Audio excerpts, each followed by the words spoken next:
و ئێستش پەیوەندیەکەکانی هەرێم و بەغداد هەرچەندە لەگەڵ حکوومەتی ناوەندا پەیوەندیەکی باشە بەڵام لەگەڵ ئێران و لەلایەن ئێرانەکان استراتیژیەکی قوڵ و هێزیی قوڵیان هەیە لە عێراق لەو پەڕی خراپیدایە بۆیە ئەمە وای کردو جارێکی کە ئەو داوا بجوڵێنرێ داواکە حکیمەوەی ئاماژە بەشت بکەم ئەم داوایە مەترسیەکەی لە ئێستادا نییە چونکە لە ئێستادا بەدڵنیاییەوە زەمینەی جێبەجێکردنی تا ڕادەیەک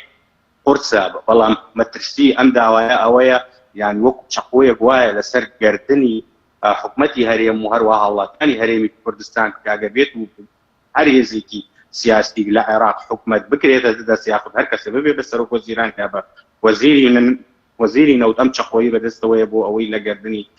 حکوومەتی هەرێمی بدا و مەترسیەکی تریش ئەم بڕیارە یعنی ناوەڕۆکەکەی بریتێ لە هەڵەشاندنەوەی ئەو کیانەی کە پێوتری حکوومەتی هەرێم و ڕاستەوخۆ موچە لەلایەن بەغاوە بدرێت بۆ کۆنتڕۆڵی تەواوی پرۆسەی وزە ینی بە نەوت و بە سامانی سروشتی وەروە بەغازیشەوە بکرێت بۆیە ئەم بڕیارێکی زۆر مەترسیدارە بەڵام هەڵە و باجە هەڵەکەی حکوومەتی هەرێم کردوێتەوە باجەکەی هاوڵاتیانی سادە ئیداد بەداخەوە. باشە بەس دکتۆر سەبارەت بە مەسەلەی موچە هیچ لە ناوڕۆکی برارێکی کوای شتێک تێدا سەبارەت بە موچە کە بەڕێز دەڵێ ڕەنگە و بێتە ڕاستە و خۆش موچە ئەگەر جێبەجێ بکرێ؟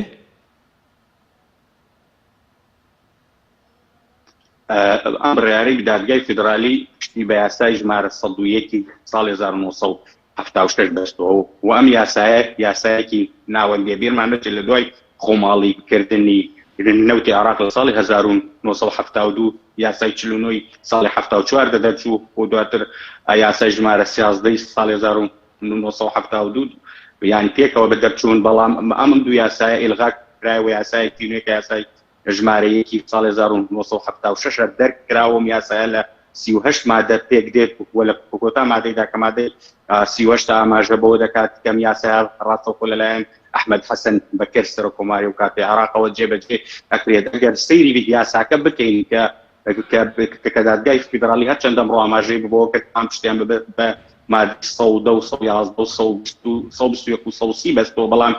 لە بنەڕەتدا پشتی بەم یاسایە بەستووە کە بەداخەوە لە دوای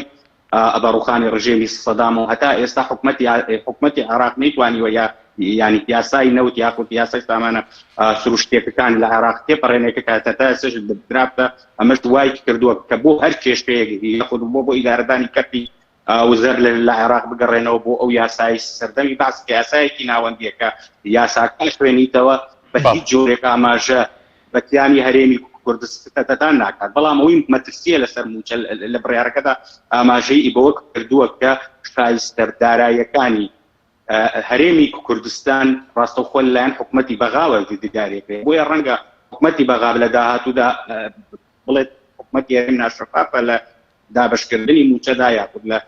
پرسی دابشکردنی گەیاندنی ئەو شایستەردارایانی کە لە بەغدادە بە وڵاتیانی هەرێمی کوردستان بۆیە ڕەنگە حکوومەتی عێراق وەکو چەکێک پەنا بۆەوە ببات کە ڕاستەوخۆ مامەڵە لەگەڵ حکوومەتی هەرێم بکات و خاڵێکی زۆر بگرن بەشێکی تریش لەو کۆمپانیانەی کە لە کوردستان کار دەکەن بە تایبەتی کۆمپانیای دانا غاز یعنی پێیان خۆشە بەڕاستەوخۆ مامەڵە لەگەڵ بەغداددا بکەن بۆەوەی ئەو کێشانەی کە لە ماوەی ڕابردوودا لە نێوان ئەو کۆمپانیایەوە حکوومەتی هەرێمدا هەبەوە لە ناو یەکێتی نیشتیمانی کوردستانیشدا یعنی جۆرێک لە پێشوازی هەیەەوە لە بەیاننامەکەی یەکێتی نیشتیمانی کوردستاندا ئەمە بەڕوونی دیار بوو چونکە بەڕاستەوخۆ ئیدانەی ئەو بڕیارەی نەکرد بۆیە هەرێکە لە یەکێتی نیشتیمانی کوردستان و هەروەها کۆمپانیای دانا غازیش پێیان باشە ڕاستەوخۆ مامەڵە لەگەڵ بەغداددا بکرێت وەکوەی مامەڵە لەگەڵ حکوومەتی هەرێمدا بکرێت چونکە مەترسیەکی زۆر ینی لەسەر ئایندەی دانا غازەیە ئەگەر بێت و ئەو غازە لە ڕێگەی تورکیاوە هەناردە بکرێت بۆیە ئێستا دانا غاز و ئیماراتی دەیانەوێت ئەو غازە بەڕاستەوخۆ لە ڕێگەی هێڵێک چەند چەماڵ بۆ عەقەبەی ئۆردن هەناردە بکرێت لە بنەی تورکیا.